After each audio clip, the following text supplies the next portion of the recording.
Moi, c'est Chloé. Moi, c'est Manu. Et notre village, c'est mon trésor. Suivez-nous.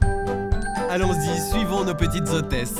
Leur village, en région Centre-Val de Loire, arrive ce soir à la 2e position de votre classement. De quoi ravir Gonzague-Saint-Brice. Mon trésor est un vrai trésor. Un joli village de Touraine avec un château haut, perché au-dessus d'une rivière ravissante. Alors c'est parti pour une chasse au trésor avec Manu, 8 ans, et Chloé, 11 ans, sa sœur aînée. Première étape, le château, là où une grande partie de l'histoire du village s'est écrite. Bonjour. Dzień dobry. Si Constantin, le gardien de l'édifice, et les filles se saluent en polonais, c'est parce qu'à Montrésor, tout le monde ou presque a des origines polonaises. Et ce, depuis qu'un homme d'affaires influent, arrivé de Pologne, le comte Xavier Braniski, s'est installé ici au milieu du 19e siècle. À l'intérieur de son château, les décors somptueux sont comme figés dans le temps. Grand amateur d'art, il possédait quelques véritables pépites. Nous sommes ici devant un tableau qui a été peint par Paul Véronèse. Et la particularité de ce tableau, c'est que Véronèse avait l'habitude de signer par son autoportrait. Regardez-le bien. Maintenant, regardez le tableau et essayez de le trouver. Regarde. Tu sais? Montre-le-moi. Là. Bravo, tu as gagné. C'est lui. Premier mystère élucidé pour Chloé. Mais ce n'est pas fini. Au-dessus de ce magnifique escalier en acajou, l'étage supérieur renferme d'autres énigmes et nos 2 sœurs ne sont pas au bout de leur surprise. Il y a quoi là-dedans? Attention, ayez le cœur bien accroché. Donc, dans cette urne, il y a le cœur de François de Basternay, le seigneur qui habitait là au début du XVIe siècle. À cette époque-là, lorsqu'un seigneur était mort, on conservait ce qui représentait la force et l'honneur, c'est-à-dire le cœur.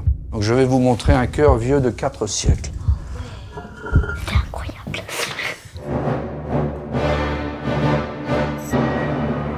Bon, finalement ça ressemble à des gros cailloux. Allez, haut les cœurs.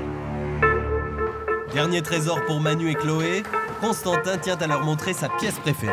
Et dans ce grand salon, nous trouvons dans l'angle un très beau piano. Il est trop beau. Et c'est sur ce piano que Chopin venait donner des cours à la sœur de Xavier, Catherine. D'ailleurs, c'est marqué ici. Ça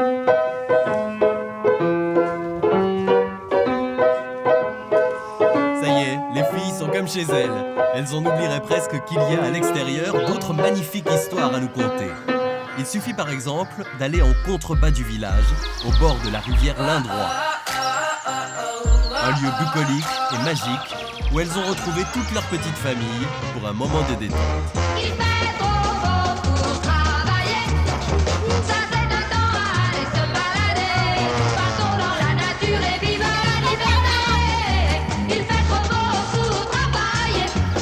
Allez les filles, il y a encore un trésor dans le village. Direction la collégiale.